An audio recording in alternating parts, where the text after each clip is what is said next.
दरअसल एक कॉलम लिखता हूँ चौरे चंपू, उसमें एक चाचा है एक भतीजा है, और चाचा ब्रजभाषा में बात करता है और चंपू उसका उत्तर खड़ी बोली में देता है। तो एक बार चाचा ने पूछा कि चौरे चंपू जे मेट्रो रेल अगर मथुरा ताईं आए जाए तो वहाँ में अनाउंसमेंट कैसे होयो करेगो, यानी मेट्रो रेल अगर मथुरा तक आ जाए तो उसमें अनाउंसमेंट कैसे होगा। होली की मस्ती में सुनिए कि मथुरा तक अगर मेट्रो चली जाए तो भाभी जी अनाउंसमेंट कैसे होगा उसमें। राधे राधे, जे मथुरा मेट्रो है जहां में आप सबन को स्वागत है। अगलो स्टेशन धोली प्याऊ को है। दरवाजा उल्टे हाथ माऊ खुलेंगे, जिनको होली दरवाजे की बेणी या शंकर हलवाई को मीठो लेना हो यहीं पे फट सीना उतर जाए। जाके बाद मेट्रो सीधी टैंक चौराहे पे रुकेगी। दरवाजा जानते चिपकवे की जरूरत ना है, फंस गई तो तुम्हारी जान को और हमारे माल को नुकसान है जाएगा। गुटखा खाएबे की और बीड़िया पीवे की तो सोचियो मती, नहीं तो 500 रुपया तिलक है जाएगा। अगाड़ी के 2 डब्बा औरतन कुएं, उन डब्बन में कोई लपका पकड़ो गयो तो तबीयत खातिरदारी है जाएगी। धक्का मुक्की करियो मती, बड़े बूढ़े को पहले जगह दइयो। ईमानदारी ते टिकट लेके चलबे को काम है, ज्यादा होशियारी करी तो कैमरा लग रहे हैं, जो पकड़ो जाएगो जेल के जंगला की हवा खाएगो। राधे राधे राधे राधे। अब देखिए व्यंग्य का आनंद आप लें तो एक छोटी सी कविता आपको सुनाता हूं, मुझे प्रिय है। एक के पास मूंछ थी, सूरी साहब,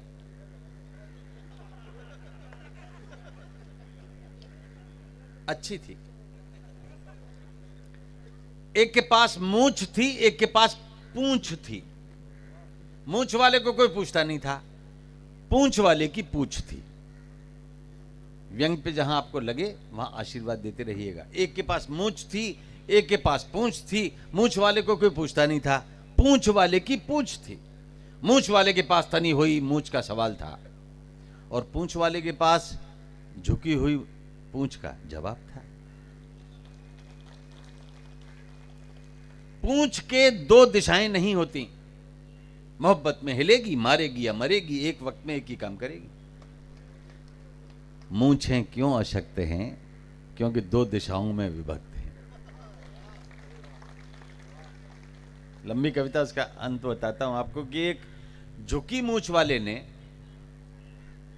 झुकी पूंछ वाले से कहा, यार मैं जिंदगी में उठ नहीं पा रहा हूं। तो पूंछ वाला बोला, बिल्कुल नहीं उठ पाओगे, और कारण 1 मिनट में समझ जाओगे, बताता हूं।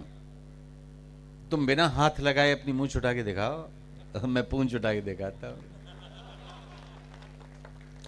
तो आजकल जो उठा सकता है वही उठ सकता है, इसीलिए मूंछ वालों की नहीं सूरी साहब, पूंछ वालों की सत्ता है। मूंछ वालों की नहीं, पूंछ वालों की सत्ता है। मूंछ वालों की नहीं, पूंछ वालों की सत्ता। कई बार व्हाट्सएप आजकल बड़ा त्वरित गति से किसी भी विचार को झटके से पहुंचा देता है, तो जो उसमें पंच लाइन होती है वो ले ली जाती है, और बाकी जो प्रपंच कवि करता है वो रह जाता है। तो मैं दरअसल हास्य का कवि बुनियादी तौर पे हूं नहीं, जैसे कि प्रदीप जी हैं, उनके तन मन नख से लेकर शिख तक हास्य विद्यमान उनके पास है, और उसमें भी करुणा और पीड़ा, पत्नी पीड़ा और पति पीड़ा, सारी पीड़ाएं हैं। एक नटखट छात्र ने अध्यापक साथी को एसएमएस भेजा, सर फ्राई हो गया है भेजा, समंदर जितना सिलेबस है, नदी जितना पढ़ पाते हैं, बाल्टी जितना याद होता है, गिलास भर लिख पाते हैं, चुल्लू भर नंबर आते हैं, उसी में डूब के मर जाते हैं। समंदर जितना सिलेबस है, नदी जितना पढ़ पाते हैं, बाल्टी जितना याद होता है, गिलास भर लिख पाते हैं, चुल्लू भर नंबर आते हैं, उसी में डूब के मर जाते हैं। अध्यापक ने भी लिखा, मुझे तो तुम जैसा कोई चुल्लू में डूबकर मरता नहीं दिखा। गिलास भर नंबर के लिए हमारे आगे रिरियाते हो, बाल्टी भर बेशर्मी दिखाते हो, नदी भर अपमान को पी जाते हो, और बाहर निकलते ही समंदर भर ठहाके लगाते हो। उन्होंने भी एसएमएस कर दिया सेंड। फिर अध्यापक साथी से बोले, फ्रेंड ये चुल्लू वाला तो खैर हमें उल्लू बनाता है, लेकिन अफसोस उसका होता है जो डिप्रेशन में आके, अवसाद में आके प्राण गंवाता है। माता पिता करते हैं ज़रूरत से ज़्यादा उम्मीद, बच्चा हो जाता है व्यर्थ में शहीद। ऐसा तो हरगिज़ हरगिज़ हरगिज़ हरगिज़ हरगिज़ हरगिज़ हरगिज़ हरगिज़ न हो। दोस्तों, उस अध्यापक के समर्थन में तुम भी तो कुछ कहो, उसके समर्थन में तुम भी तो कुछ कहो। होली प्रेम का त्योहार है और प्रेम में कोई गणित समीकरण नहीं चलता। एक और एक 2 होता है सामान्य नर नारियों के लिए, एक और एक 3 होता है व्यापारियों के लिए, एक और एक 11 होता है आप जैसे सिद्धहस्तों के लिए, लेकिन एक और एक सिर्फ एक होता है इश्क परस्तों के लिए। तो हमारी तो इश्क परस्तों वाली टेक है कि हर प्रश्न का उत्तर एक है, और वो है प्रेम, वो है सौहार्द, वो है आत्मीयता, वो है धर्म, रंग, जाति, गोत्र, इन सबसे अलग इंसानियत का जज्बा जो कवि जिसके पैरोकार होते हैं और इसका प्रचार और प्रसार करते हैं। एक मैं प्रेम कविता सुनाता हूं, प्रतीकों के माध्यम से आप तक पहुंचाता हूं कि अगर प्रेम हो तभी विकास होता है। इसका मतलब ये नहीं कि मैं बच्चे के जन्म की प्रक्रिया की ओर इशारा कर रहा हूं। विकास होता है तो विकास जन्म लेता है।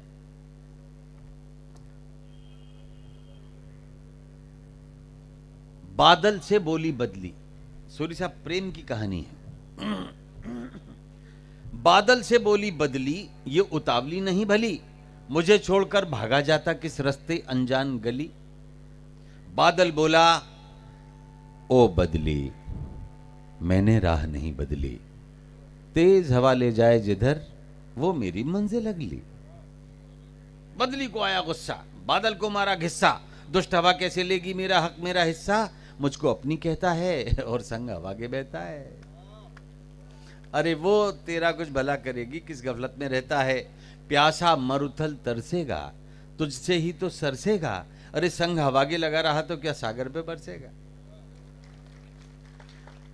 मुझको अंग लगा ले तू, अपने संग मिला ले तू, हिला न पाएगा कोई भी, अपना वजन बढ़ा ले तू। तो बदली जी को जमा गई बात अकल की, थमा गई बाहें फैलाई बादल ने, बदली उसमें समा गई।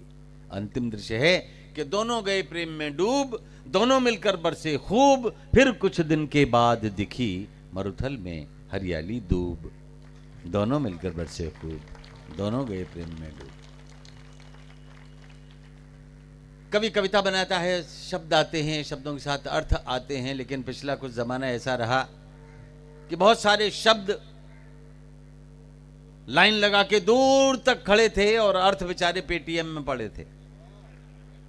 क्या लिखें, समर्थन करें तो परेशानी, निंदा करें तो परेशानी, आगे परिणाम क्या होंगे। सुखद सुनहरे भविष्य को देखते हुए शब्द आते हैं, अपनी बात कहते हैं, और यही जनतंत्र का गुण है कि जब जो मनोभाव आता है कवि आपको सुनाता है। एक शेर सुनाया हमारे राहत भाई ने, मौसम वैसा है इसलिए मैं भी एक प्रयोग करके देख लेता हूं। एक टुकड़ा सुनाऊंगा, बात बनी तो ठीक है, नहीं तो कहीं और ट्रैक बदल के घूम के और अपने सदर मोहतरम तक पहुंच जाऊंगा। बच्चों के लिए लिखी जातक कथाएं हैं मैंने, नई नई जुड़ती रहती हैं उसमें, और खूब सुनाया है मैंने। हर बार सुनाता हूं तो मुझे उतना ही मजा आता है जितना कि पहली बार सुनाने में आता है। एक नन्हा मेमना और उसकी मां बकरी जा रहे थे जंगल में, राह थी संकरी। अचानक सामने से आ गया एक शेर, लेकिन अब तो हो चुकी थी बहुत देर, भागने का नहीं था कोई भी रास्ता, बकरी और मेमने की हालत खस्ता। उधर शेर के कदम धरती नापे, इधर ये दोनों थर थर कांपे। अब तो शेर आ गया एकदम सामने, बकरी लगी जैसे तैसे बच्चे को थामने, तो छिटक कर बोला बकरी का बच्चा, शेर अंकल क्या तुम हमें खा जाओगे एकदम कच्चा। शेर मुस्कुराया, उसने अपना भारी पंजा मेमने के सर पे फिराया, बोला, हे बकरी कुल गौरव, आयुष्मान भव, चिरायु भव, दीर्घायु भव, कर कलरव, हो उत्सव, साबुत रहे तेरे सब अवयव। आशीष देता ये पशु पुंगव शेर, कि अब नहीं होगा कोई अंधेर। उछलो कूदो नाचो और जियो हंसते हंसते, अच्छा बकरी मैया नमस्ते। इतना कहकर शेर कर गया प्रस्थान। बकरी हैरान, बोली बेटा ताज्जुब है, भला ये शेर किसी पर रहम खाने वाला है? लगता है जंगल में चुनाव आने वाला है, लगता है जंगल में चुनाव आने वाला है, लगता है जंगल में चुनाव आने। ये तो बात बन गई साहब। एक और सुनाओ, इजाजत है आपकी? आदेश दीजिए तो मैं सुनाता हूं। आदेश मुख से नहीं चाहता था, आदेश में अरे सुना सुना सुना। देखिए ये दृश्य इन 5 राज्यों में कहीं ना कहीं दिखे हैं, और उत्तर प्रदेश हमारे निकट है, वहां भी स्थिति विकट है, और जो कुछ होना है वो सन्निकट है। 11 के बाद तो गौरव जी गौरवशाली होंगे या कतारबद्ध होंगे पुनः कि कहाँ जाएं।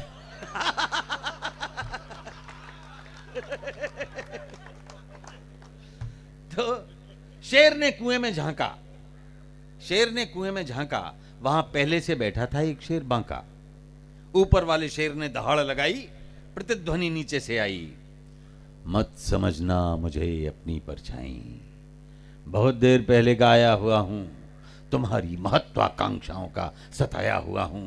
बाहर निकलूंगा, दहाड़ूंगा और ऐंठ जाऊंगा। हाँ, 1 करोड़ रुपए के गुलाबी नोट दिलवा दोगे तो फिर से पानी में बैठ जाऊंगा। एक रोटी का बंटवारा कराने के लिए आई 2 बिल्ली। समझिए एक तमिलनाडु की थी तो नहीं, वो तो चली गई बेचारी। एक पश्चिम बंगाल की थी, अब आपके यहाँ भी वाली की तो क्या कहें। एक रोटी का बंटवारा कराने के लिए आई 2 बिल्ली। बंदर ने बिल्कुल नहीं उड़ाई उनकी खिल्ली, बड़ी गंभीरता से अपना झोला खोला और ठीक वैसी ही एक रोटी निकालते हुए बोला, किस बात की लड़ाई है, हैं? किस बात की लड़ाई है? दोनों एक साबुत रोटी खाओ ना, ऊपर से मलाई है। बिल्लियां हैरान दोनों के खड़े हो गए, चारों कान, सोचे ये क्या गड़बड़ चल रहा है, लगता है जंगल में चुनाव आने वाला है, लगता है जंगल में चुनाव आने वाला। पास में बैठा हुआ दूसरा बंदर बोला, देखिए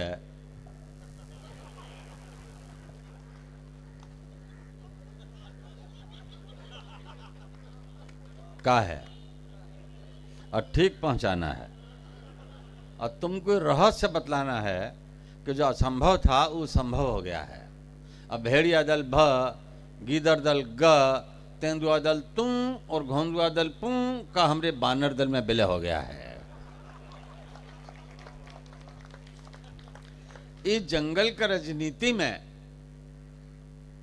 जितना भी अनाथ है और कठोर हो या मुलायम, सब हमरे साथ है। जंगल की राजनीति से आतंक मिटाना है, आतंकवाद को मिटाना है, और जैसे भी वो जाइंट मोर्चा को जिताना है। तुम हमरा पड़ोसी हो और असल बात ई की शेर का मौसी हो, जितना वोट दिलवाओगी उतना चूहा पाओगी। अब प्रतीकों में बात कर रहा हूं सर। तो तरह तरह के नारे और तरह तरह के वादे और नाखूनों में छिपे हुए खूंखार इरादे। चूहों से कहा गया चील नहीं होगी, और चील से कहा गया चूहा सप्लाई में ढील नहीं होगी।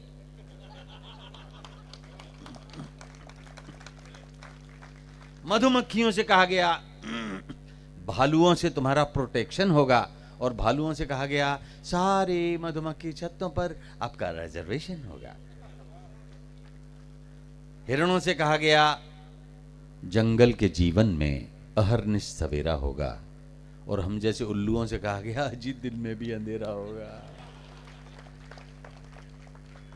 उधर झूमता हुआ उन्माद में शेर आया अपनी माद में, बोला ओ पूरा जंगल घेरनी, मेरी स्वीट हार्ट शेरनी, आई लव यू, इलू इलू। शेरनी बोली आई लव यू टू, इलू इलू, पर आज कुछ लग रहे हो ढीलू ढीलू। बोला ढीलू ढीलू तो लाइक विस्की पी लू। शेरनी बोली विस्की तो जरूर पिलाऊंगी, उसमें बर्फ और सोडा भी मिलाऊंगी, पर मुझे भी तो कुछ दिला दो, एक ताजा मुलायम सा खरगोश खिला दो। तो सिंघनी के कान में हुआ था फुसफुसाहट का सिंहनाद। अब देखिए फुसफुसाहट का सिंहनाद कैसा होता है। सिंघनी के कान में हुआ तब फुसफुसाहट का सिंहनाद, खरगोश तो खिलाऊंगा डार्लिंग, पर चुनावों के बाद। खरगोश तो खिलाऊंगा डार्लिंग, और चुनावों की बातें छोटे छोटे जानवर, चूहा, खरगोश, बिल्ली, गिलहरी नहीं जानते कि कैसा भी गब्बर या बब्बर क्यों न हो, कैसा भी खूंखार भीम भयंकर क्यों न हो, ये सारे के सारे हिंस्र पशु आग से डरते हैं और कैसी भी स्थिति में आग का सामना नहीं करते हैं। जिस दिन भी जंगल की जनता में आग की चेतना वाली एक भी मशाल आ जाएगी, सच कहता हूँ उस दिन से जंगल की निजामत बदल जाएगी, उस दिन से जंगल की निजामत बदल जाएगी।